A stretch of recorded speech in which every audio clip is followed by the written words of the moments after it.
যেসব প্রতিষ্ঠান প্রতিনিধি এখানে উপস্থিত হয়েছেন তাদের উদ্দেশ্যে বলতে চাই, আপনারা আপনাদের প্রতিষ্ঠানে যারা এখানে এসেছে আমরা দেখতে পাচ্ছি জাতীয় প্রেস ক্লাবের সামনে বিক্ষোভ সমাবেশ করছে বাংলাদেশ আউটসোর্সিং কর্মচারী ঐক্য পরিষদ এবং এই ব্যানারে আমরা দেখতে পাচ্ছি হাজার হাজার তারা কর্মীরা এখানে সমাবেত হয়েছেন এবং তাদের দাবি আদায়ের লক্ষ্যে তারা দীর্ঘদিন ধরে এই দাবি জাতীয় প্রেস ক্লাব এবং বিভিন্ন জায়গায় এইভাবে তুলে ধরছেন তারা।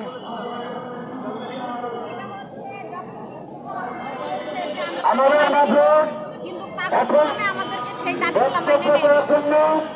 এবং তার প্রতিষ্ঠানে বিভিন্ন সমস্যা ছাত্র সমাজ তুলে ধরবেন এবং আমি বক্তব্য দেওয়ার জন্য এখন এখানে আসার জন্য আহ্বান করছি মোহাম্মদ জিয়াউর রহমান বাপেক্স থেকে জিয়াউর রহমান, আপনি আপনার বক্তব্য মূল্যবান বক্তব্য এখানে উপস্থাপন করুন।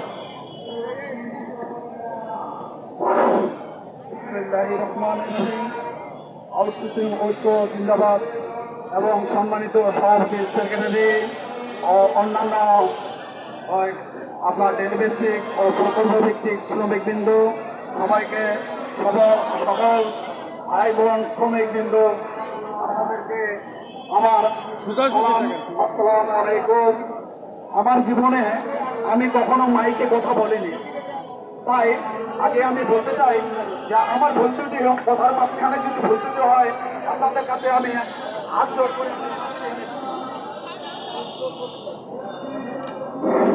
প্রথমে আমি বলতে চাই আমার জীবন বৃত্তান্ত। আমার জীবনে আমি পরিবহন জগতে আমি একজন ড্রাইভার পদে আমি কাজ করি।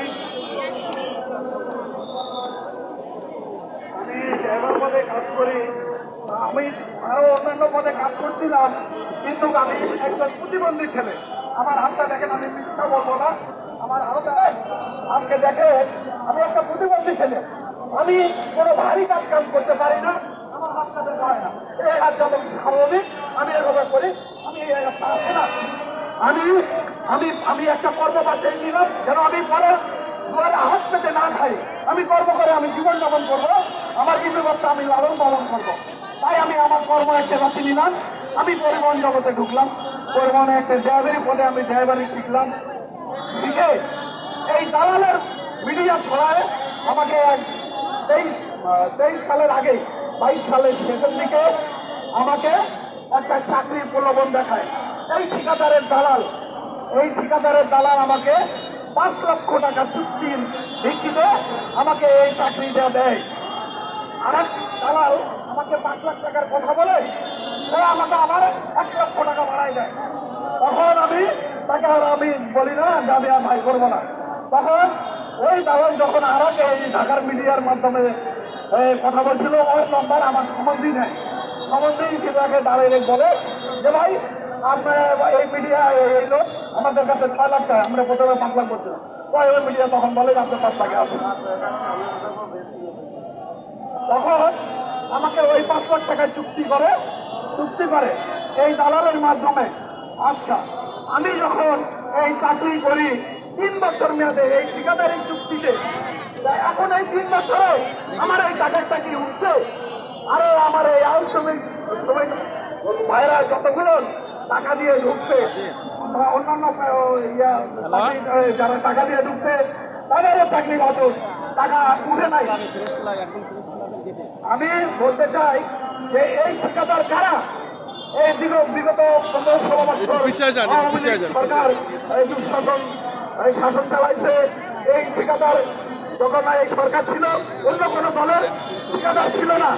এই আওয়ামী লীগের দালালি করছে, ঠিকাদারি করছে। অতএব এই ঠিকাদার কেন বাতিল হচ্ছে না? আমি এই সরকারকে, এই উপদেষ্টা মন্ডলী সরকারদেরকে আমি জোরহাত করে বিনীত আবেদন রেখেছি, আমাদের এই ঠিকাদারের কোথা যেন বাতিল করে এবং শ্রমিকদের নানান সমস্যার সমাধান এই আমাদের আন্দোলন সময় যেন বাস্তবায়িত হয়, আমি এটাই অনুরোধ করতেছি। এবং আমরা যে এই আউটসোর্সিং শ্রমিক এই চাকরি করতেছি, আমরা যে প্রতিষ্ঠানে চাকরি করতেছি, আমরা কিছু ন্যায্য আবেদন করতে গেলে, দাবি আদায় করতে গেলে এই অফিস থেকে তারা বলে তোমরা তোমাদের ঠিকাদারের মাঝখানে কথা বলো, এবার তোমাদের যা দাবি দাবা আছে ঠিকাদারকে কথা বলো। কিন্তু আমরা যে অফিসে চাকরি করি, এই অফিসের কর্মকর্তা আমাদের কোনো কথা শোনে না, আমাদের ভালো মন্দ কোনো দুঃখ দরদ বুঝে না। তাই আমি বিরত আবেদন করতেছি, আমাদের এই উপদেষ্টা সরকারের আহ্বান করতেছি, আমাদের অবশ্যই যেন এই চাকরি দীর্ঘমেয়াদী এবং রাজস্ব খাতে নেওয়ার ব্যবস্থা করে, এটাই আমি বলতে চাই। আচ্ছা ভাই, আমি আর একটা কথা বলতে চাই, এখানে কি আমরা দলীয় কোনো লোক আসছি? আমরা রাজনীতি করি, আমরা রাজনীতি করি না, আমরা এই রাজনীতি করি, আমরা সাধারণ শ্রমিক, আমরা খেটে খাওয়া মানুষ। আমাদের এই খেটে খাওয়া শ্রমিকদের যদি দাবি আদায় না হয়, তাহলে আমি বুঝবো যে এই বাংলাদেশে আর বৈষম্য কোনোদিন দূর হয়নি, আর হবেও না। আর এই উপদেষ্টা মন্ডলীর দ্বারা যদি এই বৈষম্য দূর না হয়, সাধারণ জনগণ, আমরা খেটে খাওয়া মানুষ, মেহনতি শ্রমিক, আমরা আর কার কাছে যাব? আমি এটাই বলতে চাই। অতএব আমি আর দীর্ঘ মেয়াদী বক্তব্য করবো না। আর আরো বড় ভাইরা, আরো অন্যান্য ভাইরা হয়তো বক্তব্য দিবে, তাদেরকে বক্তব্য দেওয়ার জন্য বিশেষভাবে অনুরোধ করতেছি। আসসালামু আলাইকুম।